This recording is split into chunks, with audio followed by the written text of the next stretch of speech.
aspire to inspire before you expire. So, amen. Palakpakan natin ang ating Panginoon. Kasi ang ating salitang pagliligayan ay ating hanguin sa aklat ni San Marcos, Kabanata 1, Talata 12, hanggang sa mga sumusunod. Sabi niya rito, "At once the Spirit made him go into the desert, where he stayed 40 days, being tempted by Satan. Wild animals were there also, but angels came and helped him. After John had been put in prison, Jesus went to Galilee and preached the good news from God. The right time has come," he said, "and the kingdom of God is near. Turn away from your sins and believe the good news." This is the word of the Lord. Palakpakan natin ang ating Panginoon. Pagkatapos noon, agad siyang pinapunta ng Espiritu sa ilang. Nanatili siya roon ng 40 araw na tinutukso ni Satanas. May ilang na hayop ang naroon, ngunit sa Jesus ay pinaglingkuran ng mga anghel. Pagkatapos takpi si Juan, sa Jesus ay nagtungo sa Galilea at pinangaral ang mabuting balita mula sa Diyos. Dumating ang takdang panahon at malapit na ang paghahari ng Diyos. Pagseryo tarik-tarik yung mga kasalanan at paniwala kayo sa mabuting balitang ito. Ang salita ng ating Panginoon. Puri ka namin, Panginoon. Malakas sa palakpak para sa ating Okay? Sige po, tayo kayo magsubo sa presensya ng ating Panginoon. Okay, guys, lang muna ako ng maskara ha, para makita niyo kung gaano ako kagwapo. Sabihin mo sa katabi mo, meron ba? Okay, ngayon, kung inyo po mapapansin ang ating Panginoon is nag-undergo po siya tinatawag ng temptation. Amen? At tandaan natin tayo lahat na narito sa mundong ating ginagalawan, tayo po ay subject dyan. At kapag ikaw po ay hindi naging matatag, ikaw po ay pwedeng dalhin niya sa pagkakasala, in which kapag ikaw ay nagkasala, anong susunod, ikaw po ay magkakaroon na ng kapahamakan. Sabi po ni James chapter 1 verses 13 to 15, "Natutukso ang tao kapag siya'y naakit at napatangay sa sariling pita. Kapag ang pita ay tumubo at nagugat, ito'y nagbubunga ng pagkakasala. Kapag lumala ang kasalanan, ito'y nagbubunga ng kamatayan." Amen? So, anong simula? Ang simula po ng kasalanan ay walang iba kung hindi ang tukso. Ano ang trabaho ng tukso? Ikaw ay akitin. Amen? Kapag ikaw ay naakit, ikaw ay titikim. Kapag ikaw ay tumikim, mag-i-enjoy ka. Kapag ikaw ay nag-enjoy, patay kang bata. Amen? Gradually, makikita natin ito ay progressive po ang kanyang pagkilos. Unti-unti, dahan-dahan, very subtle. Pero tandaan natin, kapag tayo po'y aware sa lahat ng ito, ako'y naniniwala kahit po libo-libong demonyo ang tumukso sa iyo, hindi ka mahahatak sa pagkakasala. Amen? Ngayon, anong ating gagawin? Maiksi lang po ang ating sasabihin sa inyo para may mahaba pa yung program. Alam ko nag-practice yung mga choir. Ibuhos nyo lahat yung pinractice nyo, huwag kayong papapigil. Kasi po yung ating, kapag kami natupunta sa mga gawain, yung ating mga choir, ang hirap pigilin kasi nga naman ay sabi nila, Brother Sam, once in a lifetime lang ito nangyayari. Ang haba-haba ng aming pagpupuyat, dumating ka lang ay pipigilan mo ba kami? Okay, bigyan natin sila ng chance, okay? Para hindi naman po sila ma-abort yung kanyang pag-grow spiritually. Amen? So ngayon, dahil tayo po ay subject sa temptation katulad ng ating Panginoon, ano po ang ating pwedeng gawin in order to win the battle? Sabi nga, we are programmed into a war. Tayo na po lahat ay nakaprograma sa isang labanan. At ang labanan ito ay nakakalungkot dahil wala kang kakayahan ito yung labanan. Sabi doon ay, "For we wrestle not with flesh and blood." Hindi rin po tayo nakipaglaban sa pamaraan ng ating pong tinatawag na laman. Hindi ka pwede makipagsuntukan sa demonyo. Hindi mo siya tatamaan. Wala kang kalaban-laban. So ano ang ating mga dapat gawin na ipinapakita ng gospel natin binasa in order for us to win this battle? Okay, ang una, lagi natin tatandaan, mayroon pong nagtagumpay. Sino yun? Walang iba kung hindi si Lord. Amen? At kung gusto mo pong ikaw ay magtagumpay, the only thing that you have to do is sabihin mo, looking unto Jesus. Doon ka lagi tumingin kasi sa'yo nagtagumpay eh. Alamin mo yung kanyang strategy. Ano ang kanyang ginawa? Bakit siya nagtagumpay? Napakahalaga na kung ikaw po ay may titingnan, huwag mong titingnan yung talunan at saka yung luhaan. Ang lagi mong tingnan, sino yung nagwagi? At kapag nakita mo kung sino yung nagwagi, then pag-aralan mo yung strategy na kanyang ginawa at kung ano ang kanyang narating, hopefully, mararating din natin. Amen? Tingnan mo yung katabi. Tingnan mo yung katabi, sabi mo sa katabi mo, looking unto me is not at your advantage. Sabi mo, kasi mas malakas pa akong umiyak sa'yo. Hindi tayo pinatitingin sa ating kapwa-tao. Sabi ng Bible, looking unto Jesus, the author and the finisher of our faith, who for the joy that was set before him endured the cross and is now seated at the right hand of God. Amen? Sa kanya daw natin ituon ang ating paningin. Kasi bakit? Siya po yung nagtagumpay. Kung ang ating Panginoon ang lagi yung titignan, makikita niyo po ang inyong posisyon sa kanyang kalagayan. Sabi sa Bible, we are more than conquerors in Christ. Ulitin mo, ikaw ay higit pa sa mga nagumpay. Anong ibig sabihin ng more than conqueror? May idea kayo? Gusto niyo malaman ang ibig sabihin ng more than conqueror? Kasi sino siya nakakakilala kay Manny Pacquiao? Taas ang kamay. Ayun, sino si Manny Pacquiao? Pambansang kamao, pride of the Philippine people. Siya po yung nag-iisang tao na meron pong record na wala pang nakagawa at wala pa pong nakagawa even until now. Alin yun yung pagiging 8th Division World Champion. Bakit siya tinawag na 8th Division World Champion? Kasi nagsimula sa mababang division, nag-champion, umangat ng division, nag-champion, umangat ng division, 8 division ng boxing ang kanya inakyat at wala pong makapaniwalang magagawa niya ito. Kasi bakit nagsimula sa isang patpating hanggang sa doon sa tinatawag na 154 pounds o 147 pounds ay kanya pong pagwagian. Amen? Ngayon, ang tawag kay Pacquiao, he is a conqueror. Sabi mo, Pacquiao is a conqueror. Dahil si Pacquiao ay conqueror, sino naman ang tinatawag na more than conqueror? Sino? Wala akong marinig. Ang tinatawag na more than conqueror ay si Mami Junicia, si Chicky Pacquiao at ang kanyang mga anak. Kasi bakit? Si Manny, bago naging conqueror, nakipagsuntukan, nasaktan, nahirapan, pinahirapan ang kanyang sarili in order to become a conqueror. But remember, si Mami Junicia, si Chicky at yung mga anak, hindi nakipagsuntukan. Pero pagdating sa premyo, anong nangyari? Kabahagi sila. Walang kahirap-hirap. Amen? Hindi sila nahirapan pagdating sa premyo, kabahagi sila sa tagumpay ng conqueror. Kaya ang tawag sa kanila, more than conqueror. Yan ang posisyon mo sa harapan ng Panginoon. Hindi ka nahirapan, hindi ka pinako, hindi ka po pinagtungan ng koronang tinik, hindi ka po pinagchismisan, pero tandaan mo, nung ikaw ay manalig kay Kristo, sa tagumpay ni Kristo, ikaw ay kanyang kasama, ikaw ay tinatawag na more than conqueror. Amen! Sabihin mo, walang kahirap-hirap. Walang kahirap-hirap. Isa lang ang gagawin, manalig ka lang.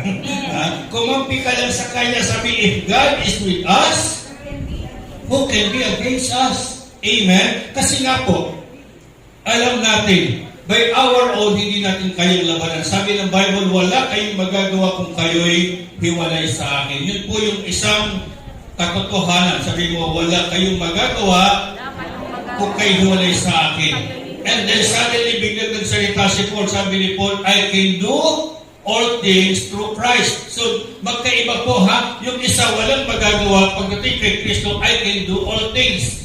So, makikita niyo po yung kaibahan.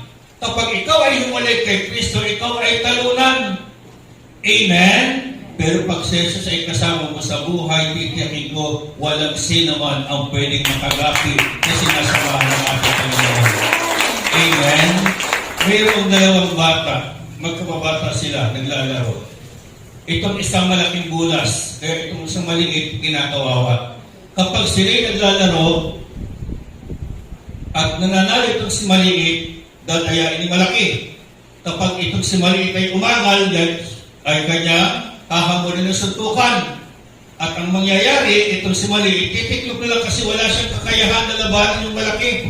Alam niya siya'y talo. So every time na sila'y maglalaro, dadayain siya at siya ay walang magagawa kung hindi sumurrender.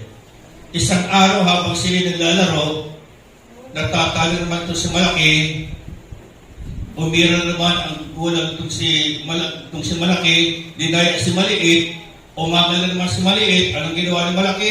Hinamon ulit ng suntukan. Ay wala siyang magawa, yumuko na lang. Pag yuko niya, napansin niya may tao pa parating galing sa kanyang likod. At kung ito'y kanyang lingunin, alam niyo ang kanyang nakita?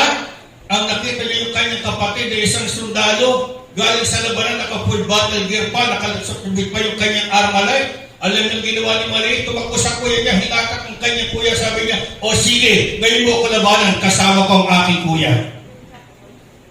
Hello? Sabihin mo, wala kang magagawa. Pero isama mo ang kuya mo. Isama mo si Lord sa iyong labanan at titiyakin ko, titiklop ang lahat ng demonyo kapag kasama mo ang ating Panginoon. Amen! Kaya ulit sa katabi, sabihin mo wala kang magagawa kapag ikaw ay hiwalay kay Kristo. Pero kapag kasama mo siya, magagawa mo na ang dyablo ay mapagtagumpayan. Amen? Palagpakan natin si Lord.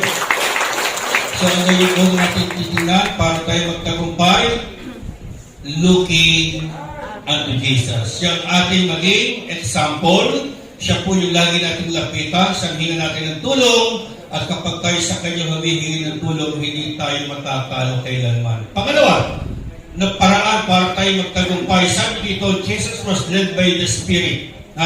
Ang pangalawang paraan sa Jesus na po ay dala-dala ng Espiritu. Ibig sabihin, ang isang Kristiyano na sinasamahan ng Espiritu ng Panginoon ay isang Kristiyanong nagtataglay ng kapangyarihan. Amen? Ang ating Panginoon, He is also powerless. Katulad din po natin sa 100% human. Sabi doon, iniwan niya ang kanyang pagkayos. Hinubad niya ito. In-strip off niya yung kanyang sariling kakayahan. Kaya nung siya bumaba sa lupa, 100% human po siya. Wala siyang kakayahan by his own. Pero ang sabi doon, kailan nagsimula ang kanyang ministry? Nung siya po ay mabaptize doon sa ilog Jordan. Nung Espiritu ay mag-take over sa kanyang buhay, doon pa lamang si Jesus nagsimula ng kanyang ministry. Sabihin ko sa katabi mo, service without the Spirit is powerless. Walang kapangyarihan. Sabi ng Panginoon sa mga taga-Jerusalem, huwag kayong aalis ng Jerusalem unless you are endued by power from on high. Huwag kayong aalis sa 1/4 ng sabi doon, huwag muna kayong aalis habang hindi kayo pagkakalooban ng kapangyarihan mula sa itaas. Pero alam niyo po, marami pong Kristyano na una na umalis, hindi nila nahintay ang Espiritu. Kaya yung kanila pong testimony is a barren testimony, walang nag-akay.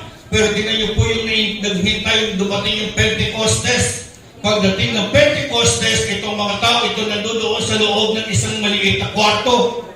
At habang sila'y nandoon sa loob ng isang maliit na kwarto, biglang humagunot ang malakas na hangin, at bumaba ang Espiritu katulad bilang apoy, at ito'y lumapag sa bawat isa, at lahat sila nagsalita sa iba't ibang wika. At simula noon, yun pong nandoon sa upper room na inabutan ng Espiritu, they turn the world upside down for Jesus. Amen? Sabihin mo, sila ang naging dahilan bakit ang mundo ay nasakop ng gospel. Amen? Try to imagine anong ginawa sa kanila. Natatakot sila, nakakulong doon sa mga pintuan na nakapinig kasi sila hinahunting. Pero alam niyo gagawin, sinisipa noon pong mga nais silang sakupin. Yung mga taong inutosan sila'y patayin, biglang sisipain yung pinto. Pag sipa ng pinto, magtatakbuhan sila papalabas, at pagtakbo nila palabas, ang nakakarating nakarating. May nakarating ng Athens, may nakarating ng Greece, nakarating sa iba't ibang mundo. Pero ang maganda, yung mga tao ito na nagtakbuhan dahil sa takot doon sa mga papatay sa kanila ay sinasamahan ng Espiritu Santo. Ang salita ng Diyos ay nasa kanilang puso, kaya sa lahat ng lugar na kanilang natungtungan, naging extension ng kingdom ni Yahweh El Shaddai. Amen. Sabihin mo sa sabi mo kapag kasama ng Espiritu ni Lord, lahat ng tutungtungan mo is an expansion of God's kingdom. Nag-extend yung God's kingdom, lahat ng tutungtungan mo. Kasi bakit? Ikaw ay citizen ng kingdom. And this kingdom knows no boundary. Wala po ito kinikilalang hangganan. At kung saan ka man makarating, ang lugar na yun, kung iyong pagbubutihin, ay magiging isang malaking kaharian ng ating Panginoon. Amen? Palagpakan natin si Lord. Sabihin mo sa katawan mo, ang Espiritu, ang iyong gawing patnubay.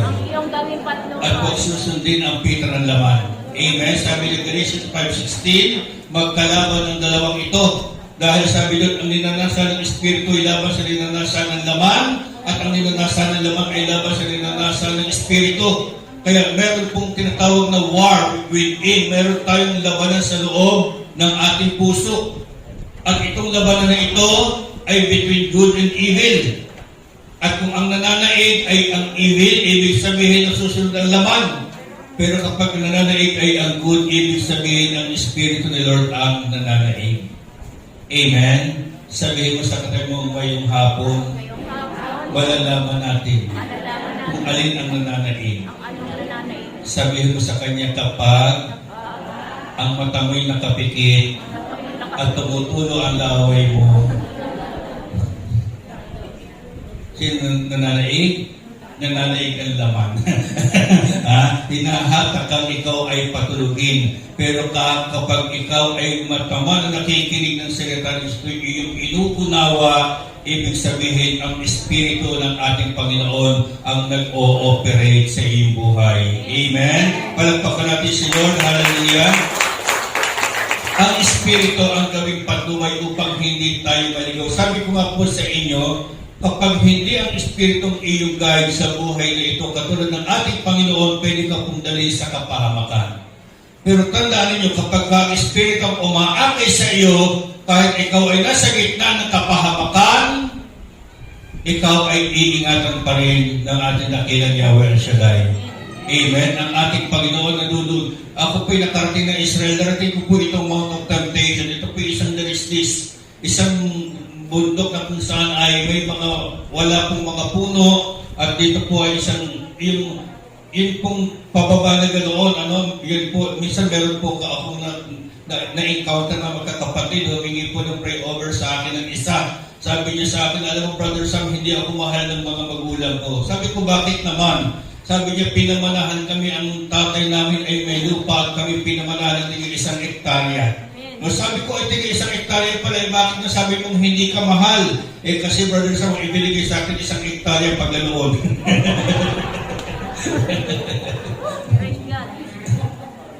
So, ang ibig ko sabihin, yun po yung doon sa lugar niya, wala kang ibang matatanong, kundi isang kalawakan lang. At dahil po doon sa ginawang iyon, ang Panginoon nandoon, siya po ay hindi kumakain within 40 days and 40 nights. Pero kung ating papansinin, hindi po siya napahamak ng ibig sabihin, kapag sinasamahan ka ng Espiritu, kahit sa kalagitnaan ng kapahamakan, ang kaligtasan pa rin ng Panginoon ang mananaig sa iyong buhay. Amen? Kalagtasan si Lord. Kaya nga po sabi ko, napakahalagang gawin mong gabay ng iyong ang Espiritu sa buhay mo. Sabi nga po, meron pong isang binatilyo. Itong binatilyo nito, he wanted to be an independent boy.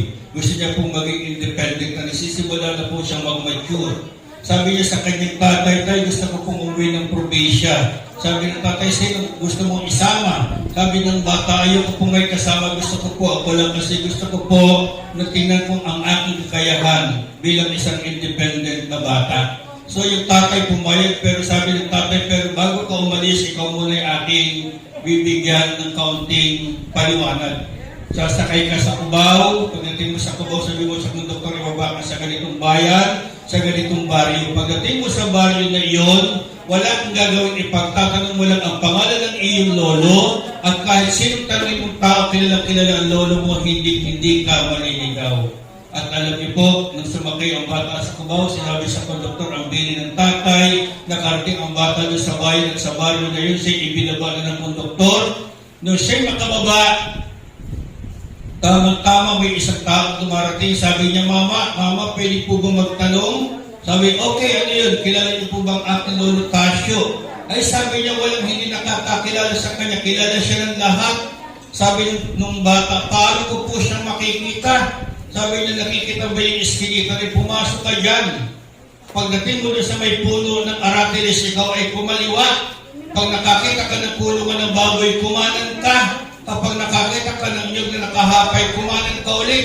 Kapag ikaw ay nakakita ng aso nakatali, kumaliwa ka ulit. At kapag ikaw ay habang siya nagpapaliwanag, yung batang nakikinig, masyadong nabomba ng information yung kanyang utak, hindi magkasya, hindi ma-absorb, nalilito siya. Para dahil doon, hindi niyo malaman kung alin ang kanyang uunahin sa mga sinabi. At siya napansin ng kanyang kausap, sabi niya, alam mo, Utoy, ikaw ay aking napansin na ikaw ay litong-lito. Parang hindi mo makuha yung aking sinasabi. Sabi niya, ganito lang gawin natin. Alam mo ba, ang iyong lunutasyo, kapit-bahay ko lang. Papauwi lang ka, sabi niya, halika na nga, sasamahan na lang kita. Amen? Sabi mo sa katalugan, ganyan tayo. Kahit anong paliwanag ng salita ng Diyos, ang hirap intindihin, ang hirap unawain, hindi ma-absorb ng iyong utak, nagtatalo-talo lagi yung mga information na dumarating. Pero ito ang tandaan mo, kapag hindi mo na maintindihan ang lahat, pag nag-take over ng Espiritu Santo sa buhay mo, maging pinakamahirap na hiwaga ng Panginoon, ipapaunawa sa iyo ng ating Panginoon sa bayan. Amen? Kasi bakit? Siya po yung magtuturo sa atin. Kaya sabi doon, ang Espiritu ang gawin mong patnubay sa iyong buhay. Sabihin mo sa katabi mo, simula ngayon, wag horoscope.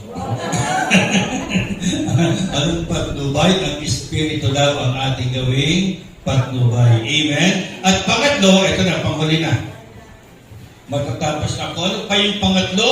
Walang iba kung hindi the Word of God itself. Ang salita ng Diyos, kasi sabi doon, kung siya tinutukso, ang ginagamit po ng devil is also the Word of God. Pero uncertain po sa kanyang sinasabi, hindi po tiyak, sabi niya, if you are, then, ibig sabihin na hindi niya kilala kung sino kanyang kausap. Pero ang ating Panginoon, He is certain kasi siya mismo yung Word of God na nagkatawang tao, natitiyak niya, sabi niya, susulat din naman. So kung inyo mapapansin, ang salita ng Diyos pwedeng gamitin ng tao at maging ng demonyo. Sabihin mo sa katabi mo, hindi mo ba napapansin? Kapag mayroong nag-text sa'yo ng salita ng Diyos na pinatatamaan ka. Ang purpose na hindi ikaw bigyang inspiration, kung hindi ikaw ay commission, ipinapahiya ka. Amen? Ibig sabihin, kahit sino pwedeng gumamit ng salita ng Diyos. But always remember, only the authorized.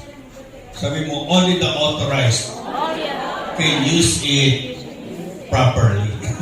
Amen. Yun lang mga autorisadong gumamit yan ang nagagamit ito ng tama. Like Jesus, ang ating Panginoon, yun po yung kanyang ginamit, yung salita ng Diyos. Kasi kung inyo mapapansin, marami na tayong narinig na mga ngaral. Subukan niyo pong makinig sa isang nangangaral na ginagamit ang salita ng Diyos at kinokondem ka. Sinasabi sa Bible, kayong mga ganitong tao, kayong papa sa impyerno, nakalagay sa Bible, totoo. Pero masakit.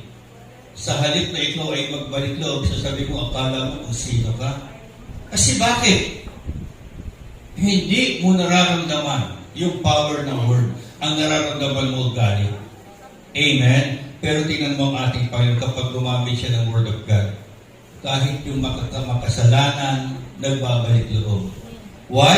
Kasi sabi sa Bible, it is the goodness of God that leads sinners to repentance. Amen? Sabihin mo sa katabi mo, hindi lahat ng salita na yung naririnig ay galing kay Lord. Sabihin mo, even the devil can use the word of God. Amen? Ginagamit niya yan. Mas kabisado niya pa ang word of God kaysa sa iyo. Kaya para hindi ka maligaw, anong dapat mong gawin? Sinasabi sa Bible, huwag mong kaliligtaang basahin ang aklat na yaon. Dinidilihin mo iyong araw at gabi, sa gayon giginhawa ka at magtatagumpay. Amen. Sabihin mo sa katabi mo, maging expert ka sa Word of God. Paano ka maging expert? Huwag mong kaliligtaang basahin ang aklat na yaon. Dili-dilihin araw at gabi. Sabihin mo, araw at gabi. Sabihin mo, hindi araw-araw. Magkaiba yung araw-araw at yung araw at gabi. Magbasa ka ng isang verse o isang chapter sa tuwing umaga, pwede mong ipagmalaki na nagbabasa ka ng Bible araw-araw.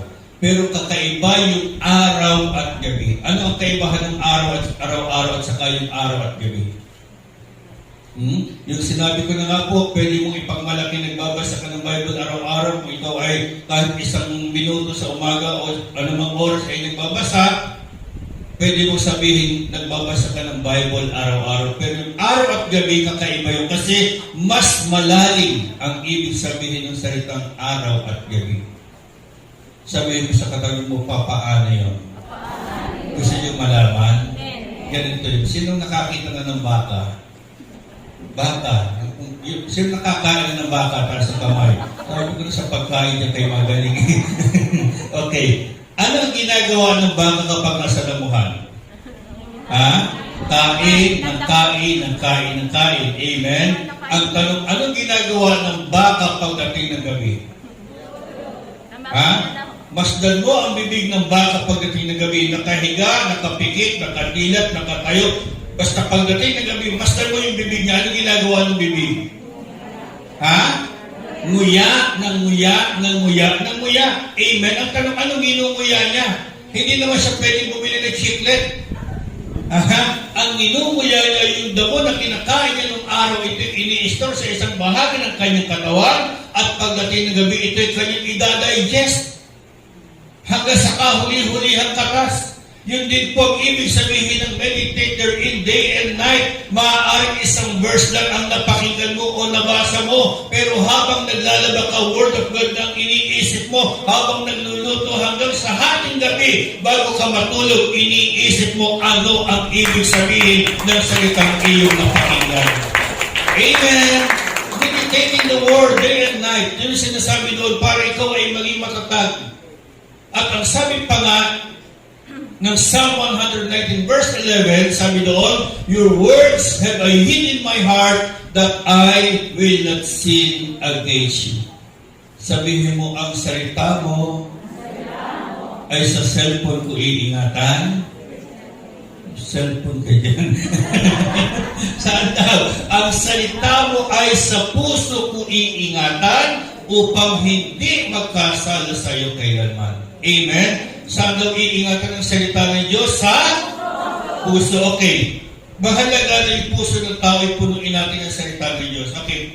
Anong ibig sabihin? Bakit? Sabi doon, kung ano ang laman ng puso, siya ang mamumutawi sa ating mga puso. Amen? May hawak akong bottled water. Sa inyong tingin, ito ba'y puno o hindi? Puno ito, di ba? Dahil ito'y puno, kung halimbawa ito'y aking bawasan. Ngayon, kulang na siya. Ang tanong, meron pa ba akong pwedeng ilagay dito? Meron o wala? Bakit? Kasi may space pa. Amen? Yan ang ibig sabihin ng pusong hindi puno ng salita ng Diyos. May puwang pa ang problema, ang suliranin, ang kahinaan, nagkakaroon pa ng nakakasiksik pa ang mga impluensya ng kaaway. Pero kapag ito'y puno, wala siyang paglalagyan. Amen. Sabihin mo sa katabi mo, ano kaya alam ng puso mo ngayon? Madaling malaman yan, ha? Kasi kung ano ang madalas mong sabihin, yun ang laman ng puso mo, lalo na kapag ikaw ay nagugulat. Kaya mahalaga na puso mo ay punuin ng salita ng Diyos. Kasi bakit? Kapag ikaw po ay may daladalang isang basong tubig na puno ng tubig, tapos ikaw ay naglalakad, tapos bigla ka napisod, ano kaya ang niligwak doon sa baso? Anong tatapon? Bakit? Kasi tubig ang laman. Amen? Kung hindi tubig ang laman, hindi pwedeng tubig ang lumabas ng pero dahil ang laman ay tubig, kahit ay tumagilid, ang lumalabas ay tubig. Ganyan din ang taong ang laman ng puso ay salita ng Diyos. Ano man ang pinagdadaanan mo, salita na El Shaddai ang mamumutawid sa iyong mga. Amen! Tatlong bagay ang aking iiwan sa inyo. Una, in order for us na ma-overcome ang temptation in life, una, looking unto Jesus. He is the victor. Pangalawa, let the Spirit lead you in your life. Ang Espiritu ang mag-akay sa iyo sa iyong buhay. At pangatlo, punuin mo ng salita ng Diyos ang iyong puso. Kapag puno ng salita ng Diyos ang puso mo, ang kinaniniwalang ikaw ay maging matagumpay. Pwede pa natin awitin yung victor's crown. You have won the victor's crown. You have triumphed over sin and death. Your name is lifted high and reign through all the earth. Sabi doon, every demon spirit in hell, walang magagawa sa mga tao. Ang korona ng tagumpay ay nasa kanilang ulo. Pingit natin ang ating mga mata. We praise you, Lord. Hallelujah.